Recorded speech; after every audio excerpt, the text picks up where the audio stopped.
Hello there, friends. Welcome to another session for data analytics. And today we're going to take a look into engineering design process.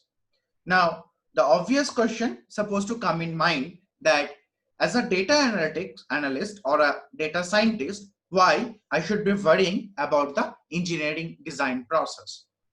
This is very much required, friends, because majority of the data analytics problem does not come from IT industry, rather it come from engineering industries, where majorly it should carry on the manufacturing as well as on the maintenance.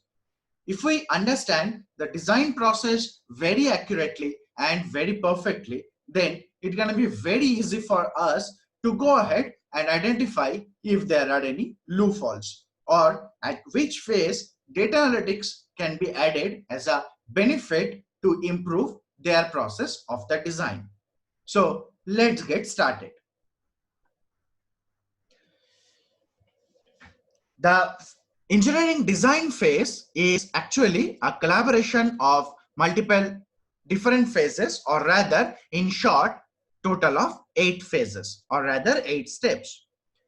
Initially, starting from the problem identification, moving till the construction of a business problem or construction of a prototype, and then finally towards redesigning or finally communicating to the solutions. The complete process is consisting of multiple very robust phases, and many of the organization in industry across the world follow these methodologies. Now, immaterial which industry or which field we will be supporting, the design process actually stays very much similar to from the start till the end. Let us understand these phases one by one and then realize what's supposed to be done at which phase. Starting from the very first phase, phase number 1, where identification of the problem supposed to be taken care of.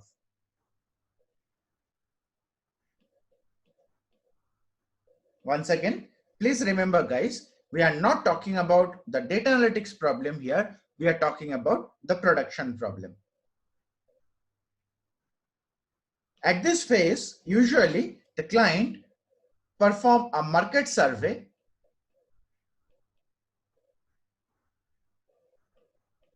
or sometimes they call it competitor survey as well, to go ahead and understand what all products are available in the market or what are the problems customers are facing. Now at this phase, they will also decide whether they're supposed to go forward and perform or to design a product or a project. Now the very easy understandability about these two phases, the product which supposed to be designed when this is intended to solve majorities of the problems. That means if many people are having a problem or the same problem, then we should go ahead and design a product. If at all this particular problem is very specific to one particular customer, then this particular the designer or the production company or the manufacturing company will turn that into a project where more customizations will be possible.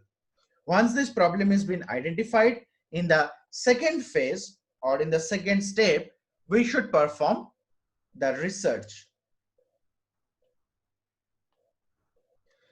In the research phase, usually the potential customers will be identified. Once the customers have been identified, that means we will be identifying, or the company will be identifying the market size. Once the market size has been identified, it's going to be very interesting or very easy for the company to identify it, which scale the production should go or what kind of revenue this potential product or project can actually build. Also, in case of a very specific project, talking to the customer, or once again, the direct capture of objective or capture of objective meeting supposed to be held here, and then we will be able to identify what is the exact problem we are trying to solve, where from the material supposed to come, and how the production should go ahead at. Once the step number 2 is completed, at step number 3, we supposed to perform, or we supposed to design the possible solutions.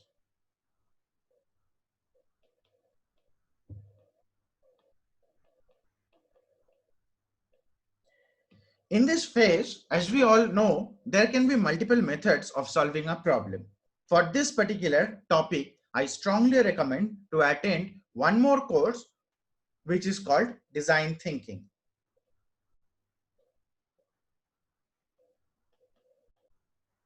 In this course, I am specifically talking about how one problem can be solved in different ways, or rather how we should step inside the shoe of the client and think from the client perspective to design any of the product. In this phase, we will be identifying multiple different outcomes or multiple different solutions, and then which all solutions are pros and cons for those. What are the advantages and disadvantages of those particular solutions? Once I have decided on a very particular option based on the pros and cons discussed, then we will go ahead, or the company should go ahead and identify the best solution. Should identify the best possible solution. Once the best possible solution is identified, the immediate task is to go ahead and perform the design for that. So in this phase, once again, the designing or the initial designing of that particular product should be taken care of.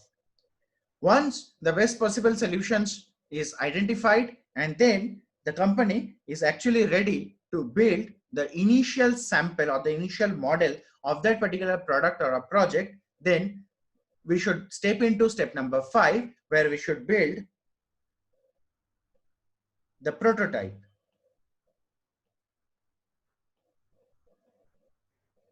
Now, during this prototype building, obviously there will be some drawbacks which can come, and then once the drawbacks are identified, or rather in order to identify the drawbacks, the step number 6 should be testing and evaluation. At this phase, this is very important for the company to go ahead and perform multiple different set of tests, and also try to look into the possibilities where the product reaches a failure point.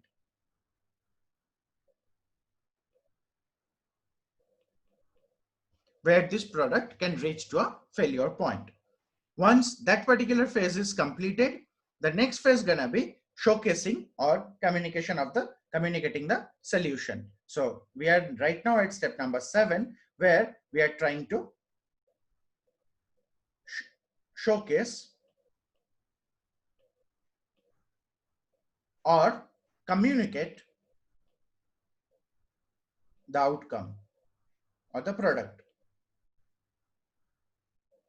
During this phase, this is supposed to go ahead in the very first phase as presenting the design, presenting the test finding or testing reports, and finally taking feedback from the customers or for the people for whom this particular problem is, or this particular solution is actually been designed. Now at this phase, if at all the client give a feedback that there are some components which needs a quick modification, then we should also go ahead and perform one more additional step, which is called redesign. In this phase, whatever the feedbacks are given, based on that, we should modify the design. We should also modify the quality, and if at all there is a specific failure point which has been identified by the customer, then we should also go ahead and perform modification of the testing plans.